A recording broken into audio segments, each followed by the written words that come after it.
Hello, everybody. I'm Candid Frank. He's David Morrisudi, and I don't know. It doesn't need an introduction, does he? Rodrick Smith. I'll say it that way so they won't know who you are. Well, you may have to update I just saw the picture that you had on the screen. I mean, the hair color's changed a little bit since then. So. Oh, well, that stuff can happen. I just like that picture because it was the nicest picture they had of you. So Thank you. And you know what? Yeah.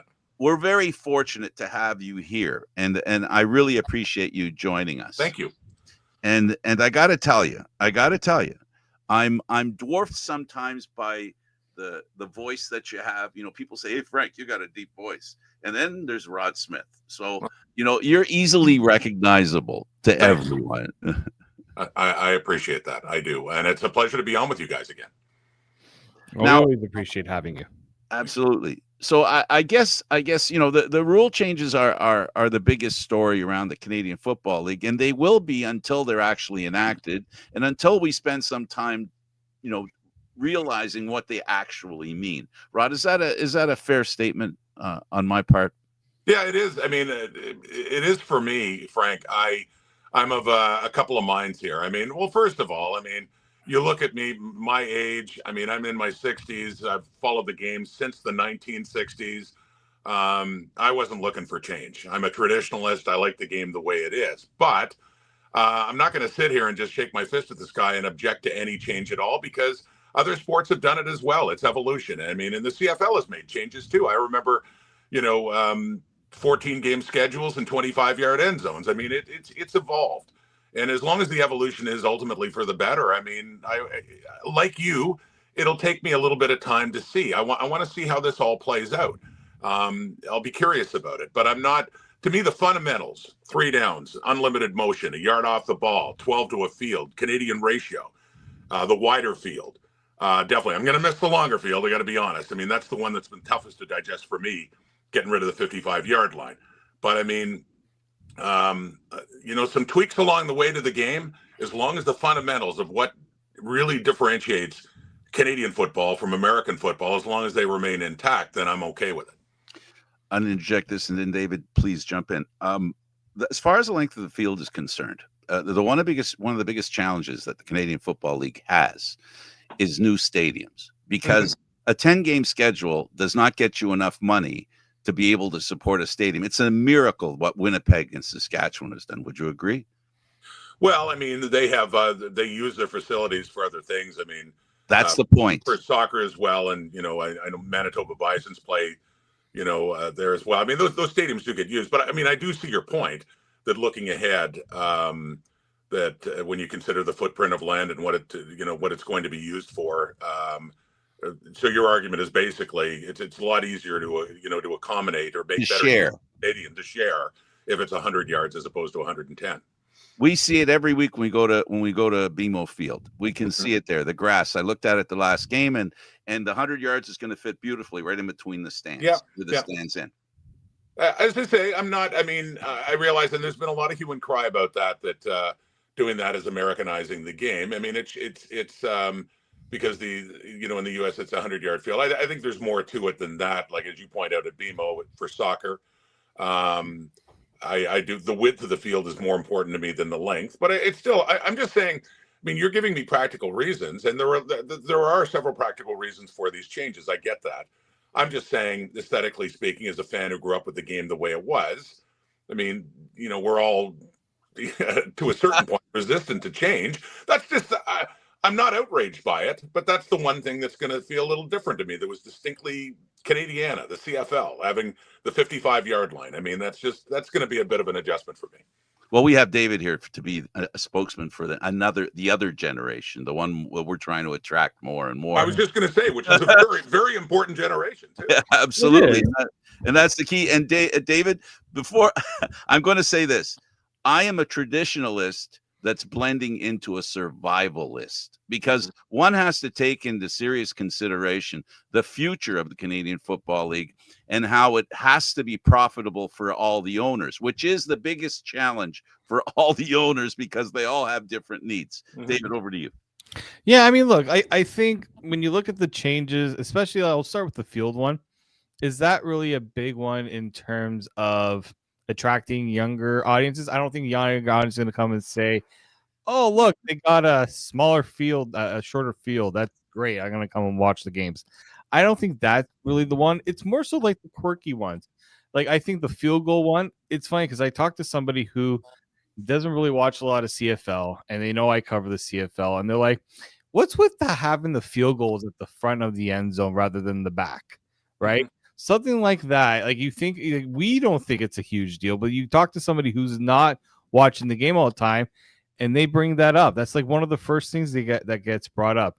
Now the 3 downs, I've had some people give, "Oh, it's pretty exciting," and other times like, "Well, it feels like it just kind of shortens out what an offense can do." And I say, well, it does also lead to more exciting plays, and it forces different types of offensive play calls, right? You don't get to tush push on 4 downs. You don't have a quarterback sneak in the CFL on every 3 downs, right? You have to make the most of the downs you have. But I do think when you look at, and I've talked to some younger people who also watch the CFL, they're like, it'd be nice if there was a little bit of a refresher or just change things up to make things to show that the league is willing to make some change, some change to keep the game fresh, right? And not revert back to always what's been going on for the last few years. I don't think like I in talking to someone that just like, I don't see the big deal of all the complaints. It's not like they changed Yeah. the fabric of the game that much. Yeah, fair point. I agree. I'm just saying, and as I say, I'm not outraged. I'm just talking about things that I will, it might take me a bit of getting used to. That's the one. The length of the field is the one more than anything else. I mean, seeing 15-yard end zones and the goalposts at the back. The NFL, I mean, it was pointed out too. The NFL used to have the goalposts. I mean, this was more than a generation ago, and you wouldn't remember it. I vaguely do. I think it was 1974 when they decided to. They always had the 10-yard end zones, but they moved it back to the dead ball line to get it off the goal line, and it worked out well for the NFL. So that was an innovation on their part. I mean, and they are willing to change. Look at the way they've been tinkering with kickoffs, which were just abysmal before. I mean, it was just a non-play, and it's something that they've been toying with. You talk about baseball going with the pitch clock. I mean, NBA years ago going with the 3-point line. Can you imagine? I mean, there's a generation of basketball fans that only know shooting 3-pointers. There was a time a long time ago when that wasn't the case. I mean, so evolution. I mean, I think it's an important part of it. And by the way, too, I mean, Stuart Johnston, I'm sure he's got a lot of praise for these changes. He's certainly taken a lot of heat for it as well. A lot of people critical of changing the game.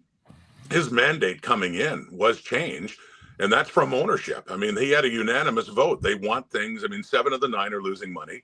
And they do have to think about their future financially as well. I mean, there's a very solid financial footing for the owners of this league. I remember a time in the 90s when it wasn't solid at all. And we had the Alouettes folded in 87 for 9 years. The Ottawa Rough Riders folded, came back as the Renegades, folded again. I mean, it was a turbulent time with American expansion. I mean, the CFL has been through a lot over the years.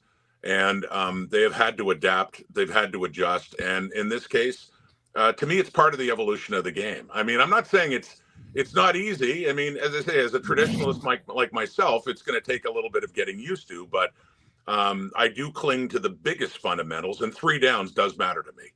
That's the hill I would die on. And there are a few other things that are distinctly CFL that you cannot change. Otherwise, it's essentially over, in my opinion. But with these things, it's more curiosity. I want to see. It's a lot to digest in 1 or 2 years, but I'll be curious to see how the game is played. And you know what? If it proves to be a more exciting brand of Canadian football, then it was a good idea. I'll put this out there. We've had various commissioners. We had one that came solidly from the business world. We've had one that came from the business world, but really he was a player. And now we have someone from the TV world. He comes previously advertised by David and I. David and I had discussions before there was any talk of a new commissioner, that who the next commissioner would be and why should he be wherever he's from, right? And we, David, please correct me if I'm wrong.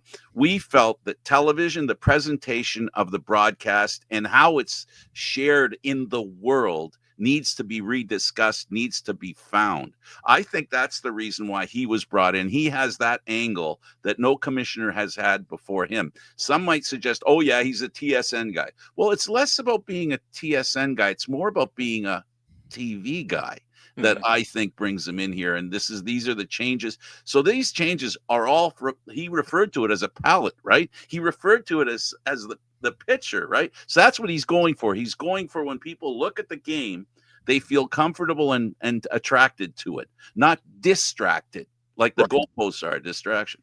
Well, I mean, and one play that he used as an example, I was calling that game. I know we were in the state. And well, there are a couple actually. There's another one that I got to call that I want to bring up as well. But the one from this year, which was Hamilton at BC, BC Place, and Robert. It's still to me the highlight of the year. That one-handed catch that he made out Bo Levi Mitchell, the interception in the end zone. Now, when I call a game, it's kind of a hybrid of checking out live field, but also checking out the monitor, because I always want to make sure that I see what people at home can see, if people watching the game can see. I don't want to be, if you get too glued in on live field for that perspective, sometimes cameras might pick up something that you don't necessarily see because it's so far away. So you have to use both. And on the Carter one, I was at the last second looking down and could see that the ball ended up in his hands. I was confused. It was confusing as to how it all happened because it was all so fast. And once you saw a replay, it's like, did he really do that? Stu's point on that was one of the uprights did kind of block where the play was coming in from a TV point of view.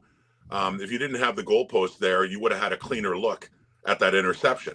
I mean, as I look back at it, I didn't personally see the goalpost as a distraction, but I mean, I do see his point that there is a potential having that obstruction there on a regular, high play-by-play camera to perhaps miss something at game speed at in the live play, and then you rely on the replay to actually see what transpired. But that was one example that he used, and I get it.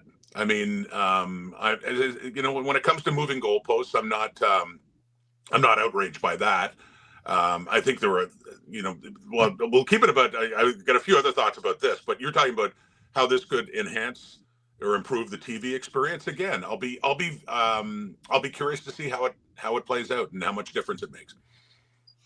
Well, the goalpost moving, David, the goalpost moving removes an obstruction that takes away from the need of having a 25-yard end zone, because now you can use most of the end zone, right? Well, yes and no. I think it comes down to more so. Not every team has a 20-yard end zone, right? It's not universal. Montreal doesn't have that. Montreal and Toronto, right? Yeah, right. Yeah. Like it's like you kind of think it's just like I don't know if a competitive part was brought into this. I just think they're like, let's just make it all the same, right? Let's just make it all the same. And look, if you are moving the goalpost, yeah, you are gonna have a little bit more room to work with, right, in that end zone, and both ways, right? Exactly, both ways. So I think, I don't know if that was brought in mind. I think also if you're going to move the goalposts to the back, you can't have as long of an end zone because you got to give kickers, right? Well, this is the thing. 35 now becomes a 57. Yeah. It used to be. I mean, the way it's been, you get to the 35, chances are you're certainly in a score zone here. That's a 42-yard field goal. It's now a 57. A 30 is a 52. I'm assuming they didn't say this, but I'm assuming for the 1 point after, they scrimmage at the 10. They that was the question I was trying to ask the commissioner. Does that mean that I asked it broadly. I said, how's it going to affect where you place the ball in a kick? I'm assuming, they probably have to iron that out, but it makes sense. They wanted to keep it if they want to keep it at 32, which they only changed a few years ago. Put it at the 10, it's still a 32 then, right? Right. So, I mean, that would, but you're certainly going to reduce field goals. And I think this plays into talking about the 100-yard field, like knocking it down. I mean, there are a few reasons, but one of them, depending on where you start on the field, but generally speaking, you're going to have a longer field to work with, and you got to get so much deeper into the zone to have a shot at a field goal. And the thing that I do wonder about, I mean, the whole a lot of the reasons behind this is more touchdowns, more excitement, more offense, instead of just settling for 3, getting into the end zone. And what are teams going to consider when they get down to the 35, when they're looking at a 57-yard, or do they go for it on 3rd down? But the part that I wonder about that is, and we've already seen the improvement of placement and punting with the Aussies coming in, the global initiative the last few years. Punting in the league in terms of accuracy has never been better. Yeah. I mean, because some of the tricks these guys have, and it's not just the Aussies, but I mean, it's dominated by Australian punters who are, who have been very good at placing it inside the 10. But I mean, are you going to see more punting? I mean, that's something that you have to consider when you're down in that range. If you're playing the field position game, if you decide 57 for our kicker is too far to go for it, and it's it's 3rd down and 10, we're not just going to turn it over on downs. Do we try to pin them deep? I mean, instead of kick the field goal. I mean, oh my God, it's so dreadful. We're going to have more kick returns. Is that what you're telling me? Well, I mean, you know what? I hate kick returns. What can I was going to say? I mean, I'm not saying it like this is a bad thing. Oh, I get it. Yeah, I'm just saying, I want to see if it's more about more touchdowns. Will we see more touchdowns? That's the part. But no, the kick return game, that's the thing. In the 3-down game, special teams matters that much more. I've always thought this, and I love the NFL, by the way. I grew up loving both leagues and appreciating their differences. But special teams has always been more interesting in the CFL because, there's more of it, there's more opportunities. I mean, that's another thing. I mean, the missed field goal, it's not as likely to have missed field goal returns. It would take really a field goal attempt that's short.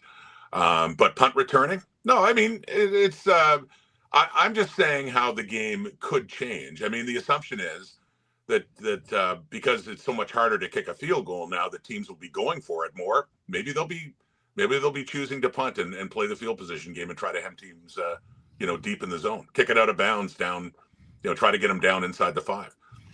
Or how about when you're on 3rd down and you fake that you're going to actually make a play, just try to draw the other team offside. Maybe this becomes a little more tempting to actually have a play, which I think they should do anyway, because if you just do it all the time, like the Argos do it, for example, Dinwiddie does it all the time, tries to draw the other team offside. Sure. Yeah. But if you throw in a play once in a while, that makes that play just to keep them honest. Yeah, absolutely. Exactly. Yeah. Go ahead, David. No, I think you're right. I think, oftentimes teams are too willing to go for the field goals, especially because they know, okay, they take the safe play on 2nd down. It's like, okay, well, as long as we make it a little easier for our field goal kicker. Yeah. I think the league is understanding, let's try to get more touchdowns. Field goals are great. You need kickers. Field goals, those points become valuable when you're trying to make a comeback or you're trying to keep a team, you're trying to maintain the lead. I'm not saying the field goals are irrelevant. I just find that sometimes CFL teams get a little too comfortable wanting to go to their kicker. Like, a kicker shouldn't be kicking it 6, 7, 8 times in a game for field goals, right? You should be wanting more of those 3 points to become touchdowns. Yeah. That's kind of the thing. I'm not saying that the field goal, moving the field goals will necessarily change this, but it will change, I think, the thinking of the offenses and how they handle those opportunities once they get to past midfield. Yeah, and that's the key. Past midfield, where it is definitely going to change it is, where are you comfortable kicking a field goal now? Really, you pretty well want to get down to the opposing 30, as opposed to, maybe the 45. We're talking about a 15-yard difference here. So, not to say there won't be longer field goal tries than 52 yards. We already see lots of that. But fewer field goal attempts, I would assume, unless you get deep in the zone, to encourage it. And yeah, you're right. It may. I'm not saying it won't play out in terms of more touchdowns. I'll be curious to see how it does play out. I'm as curious about, is anything else about how this is going to look. But I am glad, again, to come back to it, that it's still the fundamentals of CFL offenses, of CFL football are still going to be there. And I wouldn't want to see much more change when it comes to that. I think the red zone is going to be a lot closer too, so that's going to heighten some excitement as well because of the that shorter missing field. 10 because of the missing 10 yards. It's going to be a little easier to get down. And I think they looked at that we can't put we can't extend. I mean, you're essentially the field is shorter, but the goalposts are further apart, right? Absolutely. You reduce 10 yards, but you're going back 15 each way. You're going back 30. So what is that? 20 further. It's the goalposts are 20 further yards. 20 yards more apart in this new formation. So I'm sure they thought, well, if we keep it at 110, I'm sure that was a factor in their thinking that we've got to shorten the field if we're moving the goalposts back. So because it's a long field for offenses to work down, especially to even get in any kind of scoring range now. So but will it make offenses to David's point more aggressive, especially in their second down play calling? I mean, that could get more exciting. As I say, if defenses are really good and if offense is stalling a lot, I mean, you're going to see just as much. You'll see just as much or more punting. But if it leads to more exciting returns, I mean, I'm not. I'm there for that too. I'm very curious to see how all of this is going to look, how it's all going to work out. And that's the important one there, Rod. Curious to see how it's going to work out. Like we should be letting that curiosity and the desire to see how it happens rather than saying already, we're changing it to become like the kind of the opposite side of that, right? I think we should be more open to seeing how things are going, how we think it's going to look versus thinking it's not going to work at all. I think there's a bit too much of that from especially the old, I would call it the old guard. I'm one of them. I'm definitely one. So am I. Yeah. I'm not ashamed of it, but like I said, I'm a bit of a survivalist too. Yeah, I believe the survival. Yeah, you're right. I don't want to be. I'm old guard. I'm traditionalist, but I don't want to be completely resistant to new ideas. I don't think that's a good thing. Here's what I want to talk about now because we don't have much more time. Rod's got to go, but I want to touch this subject. This actually hits you as well as the fans, and that is the viewing pleasure of everybody in the stadium, including you watching the game. The game now is going to be more compact, right? So I know because I used to sit as a season ticket holder where the visiting team at BMO comes out. Boy, that's a long distance to the other end of the field for me to see. I think it's going to create, and I think, Stuart pointed that out. He says, we can create more of a cozy atmosphere. I think he's 100% right in that regard as well. I think that's going to be a benefit once the fans sit in the stands and realize what this change means to them and their viewing, and I underline this, pleasure. Yeah. Well, what about stadium configuration, though? How is that going to work? I mean, if the seats aren't changing, you're still the same distance from the playing surface, right? I mean, no, because Rod, when we're at I don't mean to disagree. That was very rude of me to talk to you like that as a guest. But what I'm going to say is where the grass is at BMO Field, because this is what I know. This is what the stadium I know real well. The grass now is going to be the football field. Yes. The goal lines are going to be at the end of the stands at BMO, as opposed to going past the ends of the stands. So now those people are going to be closer to the play. Oh, I see your point. When you're talking about down near the end zone. Yeah. Right. So, and then also the people in the opposite corner have 20 yards less of distance to see. The game gets closer to them. It doesn't move as far away from them. I speak of this only because of where I sat in my season tickets. When a play got to the very end, anything that could bring the play closer, I'm happy with as a season ticket holder. That's all. The only point I'm trying to make. And for yourself, you talked about that play that you saw. It's going to be a little bit closer to you and not as far away. And when you look at the screen, you're going to see, I'm sure you're going to see, maybe this is better for the fans' viewing pleasure. Maybe. I'm proposing. Yeah, all good points by you. I will say this, though, in all honesty, it hasn't been inconvenient for me as both a spectator and as a broadcaster. I've been fine with it. I'm not resistant to change, but I'm not one of those who is clamoring for change, thought this has to change. I mean, but it's interesting to hear your perspective on that, and I'm sure there are other fans who feel the same way, that their viewing experience is going to get better. So Again, I hate keep bringing up the word curious, but I honestly am. I'd like to know how this is going to improve it. I'm not saying I doubt it, but it's trickier coming from a perspective of someone that just loves the game as it is. I'm not saying it can't get better, and that's why I'm not as resistant to change as maybe someone in my demographic would otherwise be. And some of it, as I say, there's logic to it as well. I'll tell you another one too. I was just going to mention the other game that last year I got to broadcast Saskatchewan at Toronto in 2024. Do you remember how that one at BMO? Yep. Okay, and that's and that game became Exhibit A in terms of recent history of a game ending on a missed field goal, and that's a practical argument, and I get it. I mean, the chances, it is so infrequent that the chances of a Grey Cup ever being decided by a missed field goal without the other team having any chance at all to return it or kick it out, which, by the way, was distinctly Canadian as a kid growing up, because I saw a big game end that way, which was nuts, but it was classic CFL. But I can understand the concern that they don't want, the optics are terrible if you have, failure being rewarded, as they like to put it, with a missed field goal, ending, deciding a championship. So I know that was part of it. That was Lira Lau last year against the Rough Riders, missing a field goal. And I remember calling it, and at first you get conditioned to thinking a field goal for the win. And then it's, oh my goodness, he missed it. And then it's, oh my goodness, it doesn't matter because it's out of the back of the end zone and they win anyway on a rouge. So that has some people divided, but I get it. I understand the logic in not wanting to see that happen, especially in a championship game. David, ask Rod your last question. You asked the last question. I give it to you. Well, I mean, we should ask a regular, actual on-field question. If you were to pick your favorite to go to the Grey Cup, your two teams, who are they? Recency bias. I'll be making Saskatchewan Rough Rider fans angry because they still. They're still the top team in the league. They haven't played as well lately, but they are still the number one team in the league.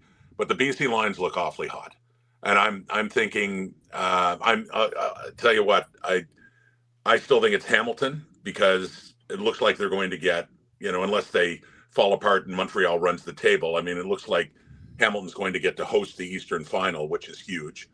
They still have to win again, and the Alouettes with Davis Alexander back are a good team. So that is very close in the East. But I'd still say Hamilton. I just think the way the Lions look right now, and it isn't just because of Nathan Rourke, their defense is getting a lot better now. And I was out at the game against Calgary last week, and they look solid. And if it's, it's so tricky, because when I see how good Winnipeg looked against Hamilton the other week, and we still don't know how that division is going to settle. So this is kind of a loose pick by me. I'll say BC Hamilton, but there's still just so much uncertainty, especially in the West right now. And, it's a tough one. I mean, let me throw that back to you guys. What are you thinking? I just like the way the Lions are trending right now. I'm going to say this. This is what I'm going to say. This is probably the best opportunity for the crossover team to be successful in the East that in my recollection, because of the quality of the teams that are competing for that position. Yeah. So that to me. So it could be, to your point, Rod, it could be anybody in the Western Division that could win the Grey Cup, in my opinion. Anybody could do it. I agree with you. The one thing that the Grey Cup, one of the marquee things about the Grey Cup is the winner usually goes into that game on a good run. That's historical. That's historical repetition that you can almost count on. That how a team plays at the end of the year going into the Grey Cup can be very important. And well, look what happened with the Alouettes. I mean, that kind of thing. David, I think for me, if BC crossovers to the East or even Winnipeg, I like one of those two. I just think the West have proven they've got the better all-around team. I mean, Montreal can still find their championship form. I think they'll probably give a good push to whoever's there. Having Davis Alexander back, certainly. Yeah, that's huge. Huge. We're seeing that each and every game now that he's back. The confidence that team has when he's there is huge. I just think like a guy like Nathan Rourke has just taken his game to another level. And when he's playing the way he needs to play, I think that's big for them. But in the West, I would have said a long time ago Calgary, but I think Saskatchewan still has if the all-round team game. If they can just cut down, if they can just get healthy, if they can get healthy and back, that makes a big. They've had a lot of injuries. They have that, and they didn't. I was at the game in Edmonton where, I mean, they did not play well. And hey, good on the Elks. I mean, they did what they survived. It came down to a 2-point convert try to tie it and force overtime, and Saskatchewan wasn't able to score the 2. They had a furious little comeback there. But it is so hard. The Riders, deservedly so, are the number 1 team. And they deserve to be the favorite. I just think BC is the hottest team. Calgary is the coldest team right now. And Calgary just played in Montreal, 2 weeks ago. And that, to me, would be the most logical crossover right now, the way things are going for the Stampeders. Unless they can get it back on the rails in Hamilton, that's not going to be easy, this weekend. So if it's Calgary, I'm not so sure about a crossover team going all the way to the Grey Cup. But teams I wonder about, I do wonder about Winnipeg. There's just, the game to me, Edmonton survived against Saskatchewan. Edmonton hosts Winnipeg. If Edmonton can win that game and stay alive, then that'll cool off the Bombers a little bit. That would be awfully telling. But right now, it is just so hard to figure out. Looks like Saskatchewan and Hamilton are going to finish as the 2 first-place teams. The way things stand right now, it's looking like Riders and Ticats as the number 1 teams heading into the playoffs. It's going to be very interesting to see. I like the fact that it's so wide open and nobody can say for sure who they think is going to be. Well, I don't want to say it, but I really do see a possibility that it could be BC, and this is going to sound crazy, but I don't know. There's something about Edmonton and their quarterback that tends to pull games out of thin air, that they could surprise people and be in the Grey Cup against BC. I think BC stays in the playoffs and Edmonton crosses over, and then what happens from there? It's quite possible. Well, you look at what Edmonton's done in the East, with Fajardo. They won in Montreal. They had that dramatic, and that must have felt good for Fajardo to win that one. Absolutely. It's Keon Julian Grant at the end. So they upset the Alouettes. And then they had their trip to Ontario in back-to-back weeks where they lose 2 games and walk-off field goals. I mean, think about that. Think of how different Edmonton's record would be. And a lot of teams could say that.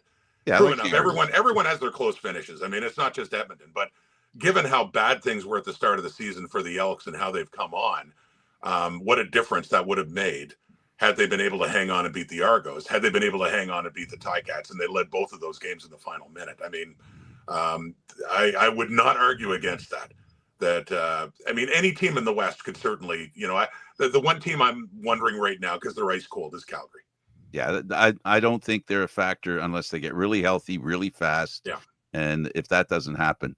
But I got to tell you, I just can't bet against Fajardo. I just can't bet against him. That kid takes a team, doesn't matter how in a hole they are, he marches them down. Montreal knows it firsthand, not only because he played against them, but also because he played for them earlier. Yeah. So they're very well in tune with that. David, I'll give you the last word before we let I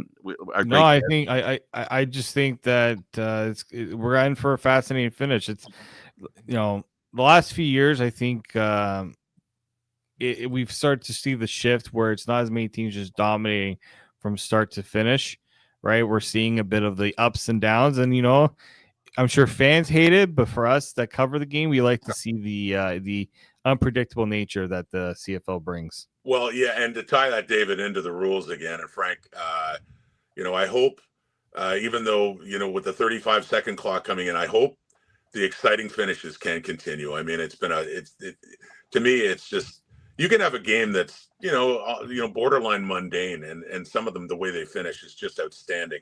And I say that not just as a broadcaster, but just as a fan of the game. It's just so enjoyable to watch.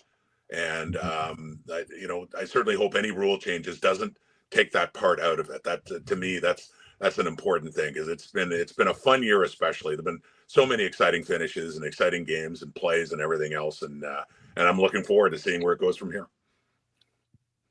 We are as well. I am as well. So, Rod, thank you for being here, and I really appreciate you going through the trouble of dyeing your hair just to make my picture look bad. Yeah, I dye it. I just dye it gray now, so it's consistency.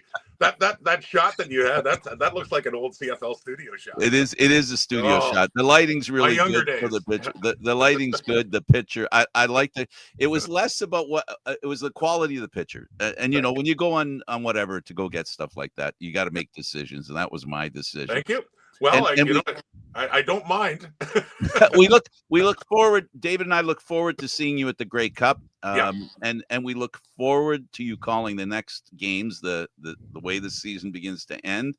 And of course, we look forward to you doing the play-by-play of the Grey Cup game. Thank you. I assume you're doing that again because there would be a revolt if you weren't. Well, no, I don't know about that, but I am lucky to do it. This will be my 5th, and it's a dream come true, lifetime dream come true, no question. I think that's one time you can actually say that being blessed with that privilege is really a blessing. It is. And congratulations on that. And thank you for all the good work that you've done. Appreciate it. You're iconic. And when I hear your voice, I think of the Canadian Football League. And I want to thank you for that. That's a huge compliment. I thank you for that. Appreciate it. Have a great day, Rod. Thank you. You can just click out. You can just click out and you're done. Okay. Thanks. Thank you, Good chatting with you. All right. It was great of him to stay as long as he did. I guess I could take him out too. Yeah. No, there he took himself out.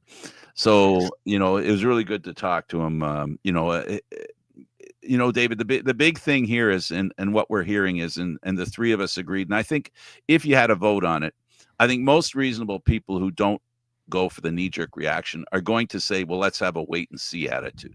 And I think that's the best way to approach the new rules. Wait and see. We've learned from previous changes that once the changes are made and they're enacted, 99.9% of the time they were well thought out and they played out well. And I always hold up, the same motivation was for pass interference. Hamilton lost the game because of a pass interference penalty that wasn't called. And that change was made. People were panicking. Oh, now you're going to ruin the way defenses work. And it turned out, David, I think it made better athletes out of DBs. Mm-hmm. So. Yeah, no. The thing, because we talk so much about how, allowing the game to have some good flow to it, but you have to take the good and the bad. Do you want games to be called properly, or do you want games to just not have those delays? You can't say you need to call the game right, but we also don't want these delays so that they can review things. It doesn't work like that. Technology, it's getting a little better. They're better at calling and getting those plays sorted. We're not seeing those massive difference in terms of like game endings. But I do think that, if you want change, you want the product to be better, there's a bit of give and take in anything that's done with that. Absolutely. All right. With the minutes that we have left, we've got topics we like to touch on. Of course, we like to touch on the Argos, but what we'll do is we'll talk about the games last week. We'll talk about Saskatchewan and Ottawa. Ottawa lost that game 20-13 at home. David, we've talked about this before. I think we both agreed that we thought for a time that for the past few years, it seems, this is the year the Ottawa's going to play well. This is the year Ottawa's going to compete for a playoff spot. And somehow the season starts and the opportunities to make the playoffs just evaporate. They've traded Malden, which is an important player. He is an important player to their team. Saskatchewan beats them. I don't know that game really means anything. I don't think we learned or gleaned anything from that game. What do you think? Anything new, at least, anyway? No, I don't think so. I think it just kind of, for the Red Blacks, it's just it just shows where your team is kind of lacking. And I hate to say it, but just it hasn't been good enough, right? They've lost the last 3 games. It's been up and down for them. They need to really take a hard look in the mirror and say, was last year just a fluke? I don't think anything is really a fluke in the CFL, but this is talking about the long-term sustainable success. Or They just don't have. They're just not having that right now. Drew Brown's going to be shut down for the rest of the year as well because he's just so banged up. And so I think if you're Ottawa, you need to take a hard look and say, do we have the quarterback that can win? If you feel you have the quarterback to win, how do we keep him on the field? Because unfortunately, if you are a fan of Drew Brown, then you are a fan of him playing at least 16, 17 games like he did last year. 10 games this year. And it's, 14 touchdowns, 10 interceptions. Second straight year he's had 10 interceptions. Yeah, on a shorter schedule. Right? I just think that he's got the talent. I think I still think, yes, he's a good quarterback, but they went and they got him a bunch of weapons, but then they can't protect them. And some teams, it just feels like, let's go and bring in this brand, go and get like the Maserati, but then you get like the budget tires, right? Like you can't. You have to make sure that everything is working, properly. In my opinion, right? You need at Ottawa. It was too many mistakes for them this year. It's no accident that Scott Milanovich, becoming the head coach of the Hamilton Tiger Cats, set them on a successful path where they find themselves today. I believe they need a coaching change in Ottawa, and the next head coach that they bring in is going to be, he or she are going to define the team completely. And I say that knowing full well that you cannot win without a quarterback in the Canadian Football League. But I believe whatever head coach comes in, no head coach goes to a team if the team does not have a quarterback. Bo Levi Mitchell was in Hamilton before Scott Milanovich became the head coach. And I think a game recognizes game is what I'll say. And it's not just about an individual changing a team's fortune. It's an individual recognizing a team's fortunes can change and they can be a big part of it. And that's where Ottawa is right now. They've tried with, the quarterback situation. They've solved that. They haven't solved the offensive line. That's key for the survival of any quarterback that's back there. And it's not just about balance. It's about survival. You need your quarterback to play the majority of the games. If your quarterback goes out to injury because he's being pummeled by the opposition, you need a starting quarterback in the Canadian Football League who's good. And if your quarterbacks are getting taken down, then, that's just counterintuitive. So that's what Ottawa needs. They need to protect their quarterback. I think they've got the right quarterback. I just don't think they know how to protect them. And I don't think you can go another year with the same head coach. I think just the coaching staff in general, I think they need a bit of a restart there. If you truly believe in what you have, then okay, you can get away with making improvements in the coaching staff. But that's the thing. The general manager, once a coach is let go, right, he becomes the next target if things don't go right. So you need to believe that, okay, we are going to make the coaching change because we feel that it's the right course of action and not because we are, change for the sake of making change. I never like when teams do that. But in Ottawa's case, they had a good year last year and then it all kind of went downhill. That can't happen. It just can't happen in Ottawa. So that's a team that needs to be competitive each and every year. Competitive meaning they don't necessarily need to get to the playoffs every year, but they can't be bottom of the league, right? That just can't happen. Yeah. Well, I think the biggest problem here that they have to overcome is they have to remember this is not a personal decision. It's a personnel decision. And sometimes people conflate the two. Because the guy's a nice guy, we shouldn't fire him. Well, at the end of the day, that's irrelevant. The Canadian Football League is in the business, and all the teams are in the business of getting results, and results-based decisions are paramount. It's just the way it is. And I just think that they've tried switching out players, they've tried switching out quarterbacks, they've tried switching out a GM. There's only one other place they've got to try right now, and that is the head coach. They need a coaching staff, maybe, that can use the players the GM has given them.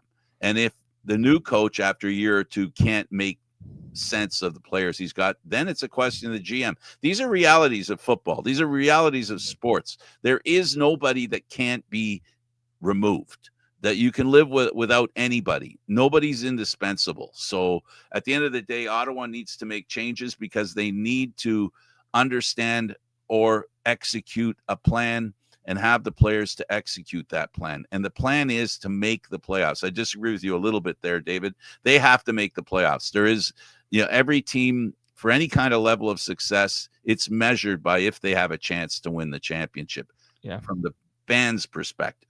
If you don't have a chance to win the Grey Cup, then you're not happy with your team. Because just as unhappy as Argo fans are, who have a long memory and a short memory both, they didn't make the playoffs this year. This makes them unhappy. Mind you, they're not in the same boat as the Ottawa Redblacks. Hamilton came in and segue here that came in and beat the Argos, put the last nail in the coffin for a playoff opportunity. They were full value for the victory.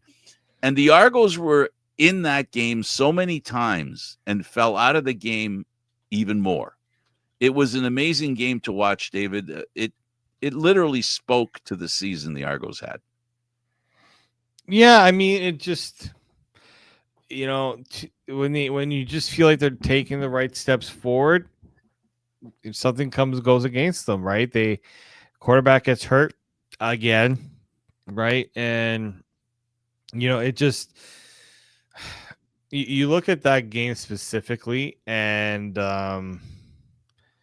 like the bad start, they couldn't get anything really going. It fell behind, trying to engineer a comeback, and they weren't good enough to cover their mistakes. We've known this all season, but this game, I think, put an exclamation on it. Well, hindsight's a beautiful thing, right? I mean, hindsight's 100%. Once you have, and then even then it's not 100%, but it's close. And what we can say looking back is they didn't establish a running game, and that running game didn't establish an opportunity for the offense to be very effective, even though it was. I mean, when you consider without the running game, the offense worked really well. Arbuckle's arm carried that team offensively, and the defense had a slow start. Special teams had a slow start, and then it got to the point where too many bad things had happened. Too many games were lost early in the season that no matter how successful they became at the end of the year, they weren't going to make the playoffs. Yeah, it just became too much of an uphill battle. And look, you Absolutely. never want to say never. The team, to their credit, was never talking about not making the playoffs, even when they were well below 500. I give them credit for that. But at the end of the day, you have to find a way to come up with the wins, right, to get yourself back into it. And they, unfortunately, it wasn't in the cards for them this year. They're gutted from top down in terms of losing guys on the coaching staff, losing players, on and off, on the field, technically off the field, with Jack Hill not even being an option this year. Like, there you go. This year it just felt like too much to overcome for one team, and you don't like to use injuries as an excuse, and I know that they weren't, but I do think there's just way too many things that were going against them. The only thing I would say where injury was a problem, that is the running game. It affected the running game. They lost their running back, but they didn't have a backup plan. And that's something in the Canadian Football League. You have the next man up mentality. That's the key to success. Let's go over to Calgary and BC. They lose 38-24. Rod's pick for the Grey Cup, and that is the BC Lions. And they have steadily improved during the season, and they're on a good roll right now. And this kind of roll can lead you to a Grey Cup and even a victory. So, what did you think? Calgary again came up short, by your definition, a team that's not been that good lately, and really, if it wasn't for the fact that Ottawa and Toronto were not so good, they could have dropped right out of the playoffs if that the safety net is the crossover for Calgary.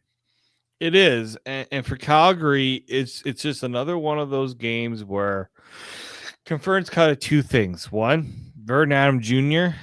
He's faltering at the wrong time of the year, and this is why BC made the change that they made.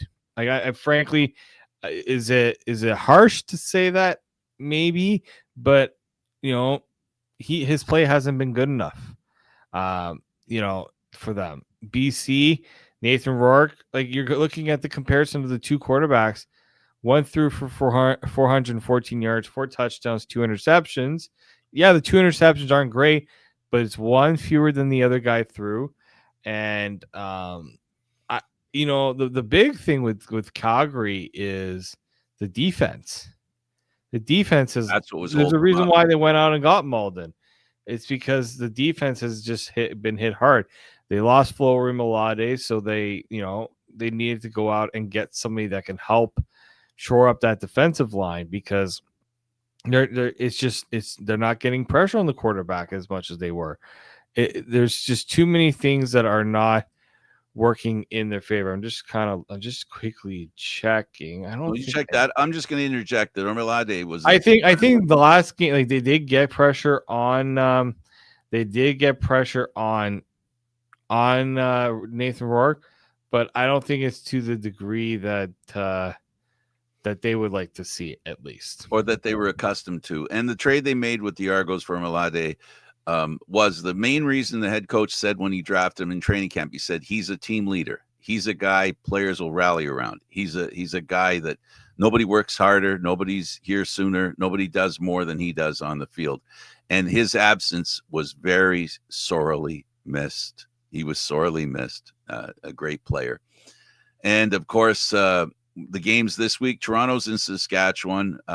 Unfortunately for Toronto, it's a game where the players, the most they can do is be spoilers, be difficult, make it hard for Saskatchewan to finish first. For Saskatchewan, it's an opportunity to play a team that hasn't played well, pad their stats so that they can end up finishing first. They're in the playoffs already. What do you think this game means to both these teams? Oh, I mean, you look at just looking at the week schedule, right? Calgary for me is a team that should be the most concerned in terms of they could lose second. Absolutely. Right? Winnipeg can get right into second place. I don't know if they have if they win and Calgary loses, boom, they're right up there. BC is kind of in a similar boat too, right? Where if they, technically I think they're just looking right now. Technically they're in second. Calgary probably doesn't mind being the crossover team, but we say that, but then when was the last time a crossover team went to the Grey Cup?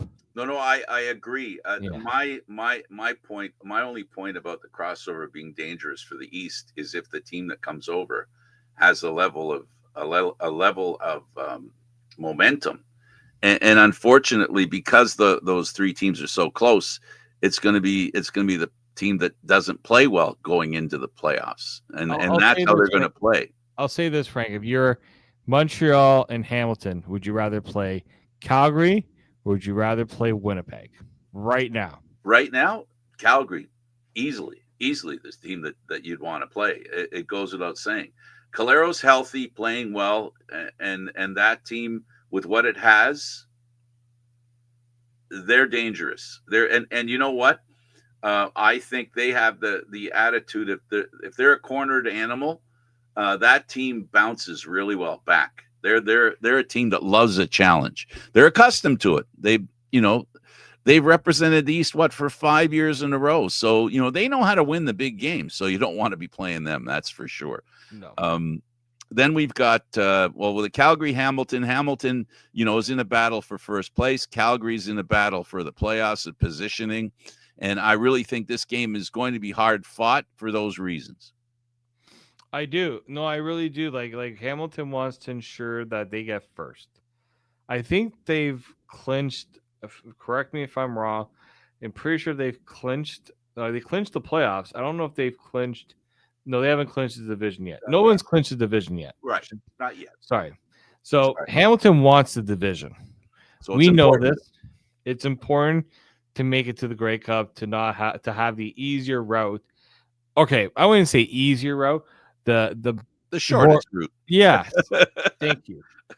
That's what they want. And so this, and look, as good as they beat the Argos, there were some areas they still need to work on. Absolutely. The Argos could have won that game if they would have caught a break or been a little more tough on defense. They could have won that game, no question.